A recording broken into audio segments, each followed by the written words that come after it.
Salut, c'est Anne Arteris. Aujourd'hui, je vais te parler de la peur de l'engagement et des choses qui peuvent te faciliter la vie pour pouvoir apprendre à t'engager plus en avant, que ce soit dans une relation ou que ce soit dans un projet que tu as envie de mener à bien.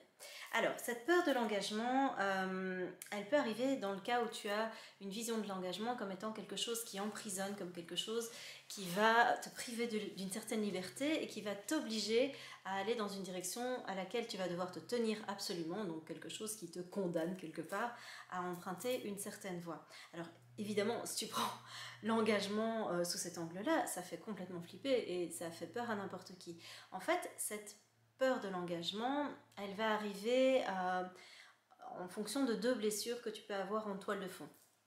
La première blessure, ça peut être la blessure de rejet, c'est-à-dire que quand on va te parler d'engagement, ici il y a une personne qui me disait, ben voilà, moi quand tu parles d'engagement, ça me met une pression de fou, et en même temps, quand je ne m'engage pas, je culpabilise. Donc je me retrouve quelque part le cul entre deux chaises et je ne sais pas quoi faire de ça.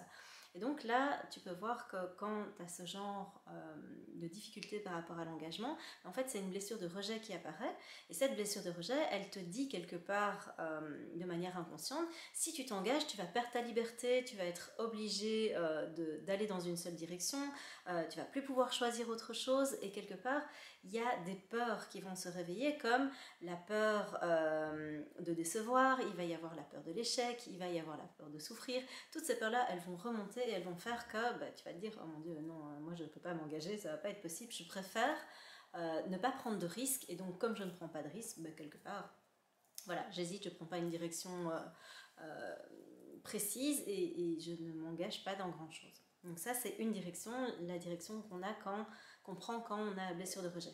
Dans le cas où tu as une blessure d'abandon, ta peur de l'engagement, elle va être différente. Ça va être quelque part l'exact opposé.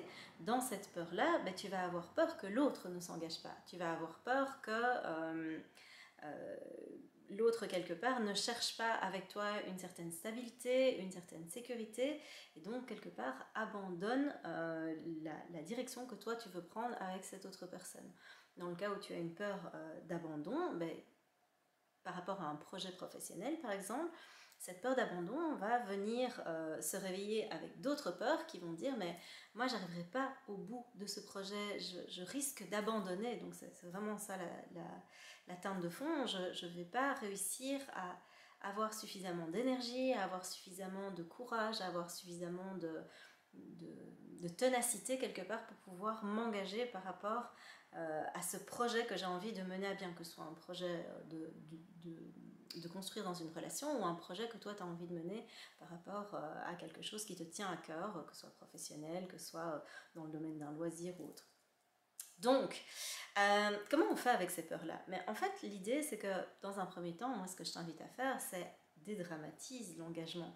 L'engagement, tu le prends tous les jours, c'est-à-dire que tu t'en rends peut-être pas compte, mais à chaque fois que tu fais un choix et que tu te tiens à ce choix, par exemple, tu décides d'aller, je sais pas, faire des courses et de ramener de la nourriture chez toi, en fait, quelque part, c'est déjà un engagement. Tu te donnes les moyens d'obtenir ce que tu veux obtenir. Donc, diminue déjà l'amplitude de la pression que tu peux mettre par rapport à l'engagement. L'engagement, c'est quelque chose que tu fais déjà naturellement. Donc ce que je t'invite à faire, c'est regarder déjà tous les endroits de ta vie dans lesquels tu es en train de t'engager envers toi-même. Ça peut déjà être quelque chose qui va pouvoir diminuer la pression. L'engagement, pour moi en tout cas, qu'est-ce que c'est?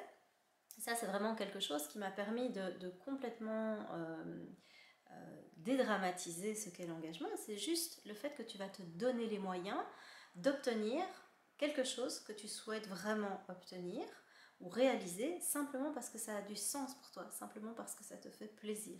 Et donc en fait, si tu prends les choses sous cet angle-là, c'est-à-dire que l'engagement c'est juste te donner les moyens d'obtenir quelque chose qui te plaît, en fait, il n'y a plus toute cette pression. Donc vraiment, essaye de voir les choses sous un autre angle. Alors, il y a 3 choses que je te propose pour pouvoir justement diminuer la pression par rapport à l'engagement. La première chose, c'est pouvoir te dire, ok, moi ici, dans cet engagement, je veux me donner les moyens d'atteindre quoi? Donc, quelque part, pourquoi est-ce que je suis en train de vouloir m'engager dans une direction. Ça peut être, si je prends un exemple qui me concerne, mais quand j'ai voulu écrire ce livre, que j'ai écrit, donc Coaching de vie, manuel de bord pour coacher, ce qui me motivait, c'était vraiment de pouvoir partager mes outils. Et donc, je me suis engagée vers moi-même pour pouvoir réaliser cet objectif. C'est-à-dire qu'à un moment, je me suis dit, ok, qu'est-ce qui est vraiment important pour moi? Qu'est-ce que j'ai envie de faire? J'ai envie d'écrire un livre. Ok, mais donc bien, quelle est la première étape? Tu vois? Et donc en fait ici, c'était je me donne les moyens d'arriver à quoi? C'était arriver à écrire un livre. Et pourquoi? Simplement parce que j'avais envie de partager tous les outils que j'avais et que ça m'emballait. Donc, me donner les moyens d'atteindre quoi et pourquoi? Ça, c'est la première étape. La deuxième étape, c'est ok, j'ai peur de l'engagement. Donc, je ne vais pas le nier, je ne vais pas me dire voilà, non, j'ai pas peur, ou c'est nul d'avoir peur, ou je devrais pas avoir peur. Non, je regarde ma peur bien en face et je me demande, ok, de quoi est-ce que j'ai peur? Et donc, quand tu regardes de quoi tu as peur, regarde quel est le besoin qui est contrarié par rapport à cette peur. Donc, tu as besoin de quelque chose probablement, et tu as très très peur de ne pas l'avoir. Donc, ça peut être la peur de perdre ta liberté, ça peut être la peur de l'échec, la peur de ne pas être à la hauteur. Tout ça, c'est des peurs qui sont liées à la blessure de rejet. Par rapport à la blessure d'abandon, ça peut être la peur de ne jamais connaître cette stabilité. Et donc, en fait, si tu as une grosse blessure d'abandon, qu'est-ce que tu vas faire? Tu vas trouver quelqu'un, dans le cadre de relations de couple, par exemple, et tu vas directement demander qu'il s'engage à fond. Et donc, tu vas avoir très très peur que cette personne ne s'engage pas.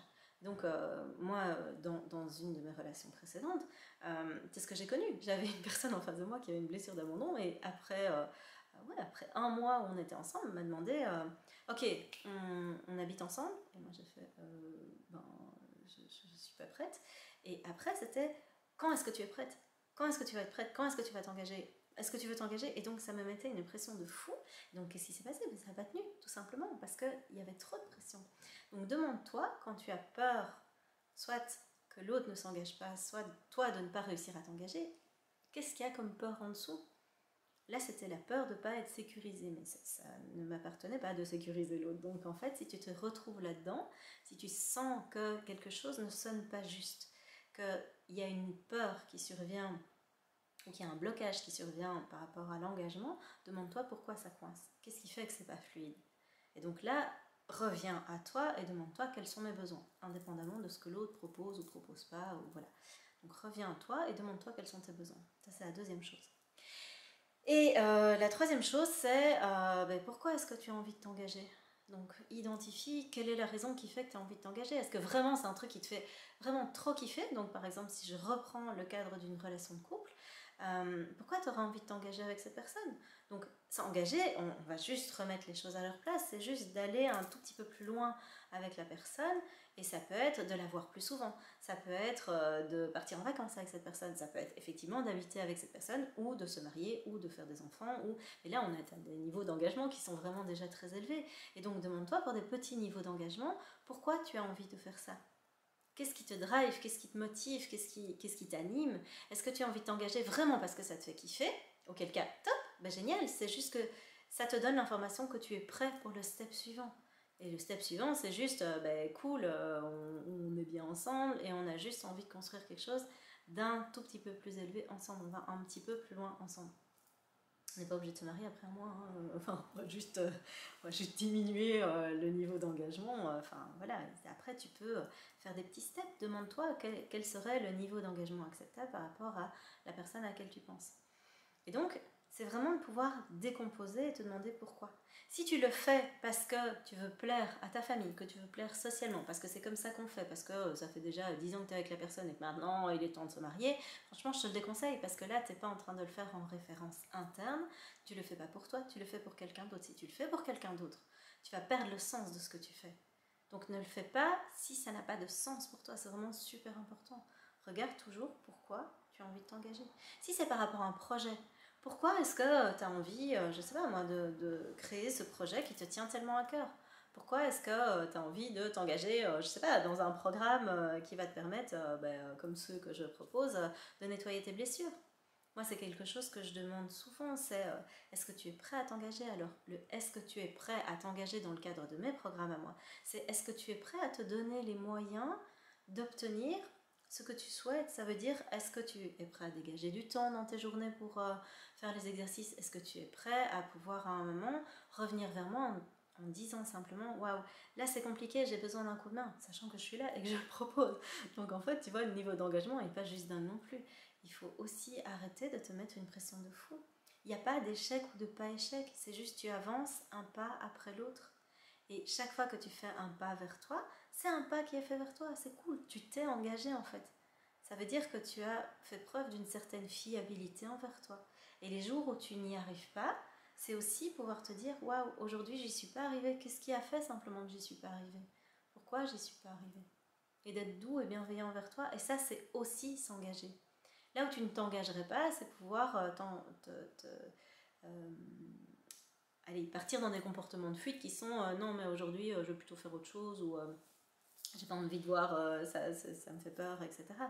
Et quand on avance dans ces programmes, c'est pas quand je demande un niveau d'engagement, on m'a déjà dit non mais moi j'ai peur de pas arriver au bout. Mais on n'est pas dans une mission dans la jungle, une mission militaire où l'engagement c'est pas ok, t'as perdu une jambe, est-ce que t'es prêt à continuer à avancer avec les dents? Parce que moi c'est ça le niveau d'engagement que je demande. Au secours, non, pas du tout. Vraiment, j'ai parfois l'impression que c'est ça le niveau d'engagement que vous vous mettez, mais pas du tout. Que même dans une relation de couple, à un moment, si ça te satisfait plus, si ça te convient plus, ben, discute avec la personne, demande-toi pourquoi vous en êtes arrivé là, demande-toi pourquoi il y a un truc qui sonne plus juste, communique là-dessus. Parce qu'à partir de là, vous allez pouvoir avancer ensemble. Et si à un moment vous apercevez que vos routes elles font ça, ben elles font ça, c'est que c'est peut-être plus la bonne personne pour avancer sur ton chemin. Et c'est ok, il n'y a pas de souci avec ça, il faut arrêter de se mettre la pression judéo-chrétienne de on est engagé jusqu'à la mort, hein, jusqu'à ce que la mort nous sépare. Mais mon Dieu, mais quelle horreur, ça veut dire que quoi, pour se séparer de quelqu'un, faut le flinguer ou se faire assassiner. Enfin, je veux dire, moi je signe pas un contrat comme ça. Donc, c'est vraiment effrayant, franchement, ce genre de contrat, je ne m'engage pas là-dedans, je fuis, je ne me retourne pas. Mais donc non, c'est pas vrai, c'est pas ça. C'est pas ça, et même dans le cadre d'un contrat de mariage, pour m'être mariée, je veux dire, si à un moment ça a plus de sens, ok, ça a plus de sens, on va arrêter de rester ensemble, parce que là on va commencer à se faire du mal. Donc vraiment récupère le sens qu'il y a derrière l'engagement pour toi, et tu vas voir, ça va déjà diminuer les choses, et tant que tu as du sens dans ce que tu fais, mais l'engagement il va être facile. C'est beaucoup plus facile de t'engager dans une direction quand ça a du sens que quand ça n'en a pas. Là-dessus, je te laisse, je te dis à très bientôt pour une nouvelle vidéo. N'hésite pas à me laisser dans les commentaires ce que tu en penses et si tu souhaites voilà, que je continue sur l'engagement ou si tu as besoin d'autres pistes. Et donc voilà, je te souhaite une toute belle journée, à très bientôt. Salut!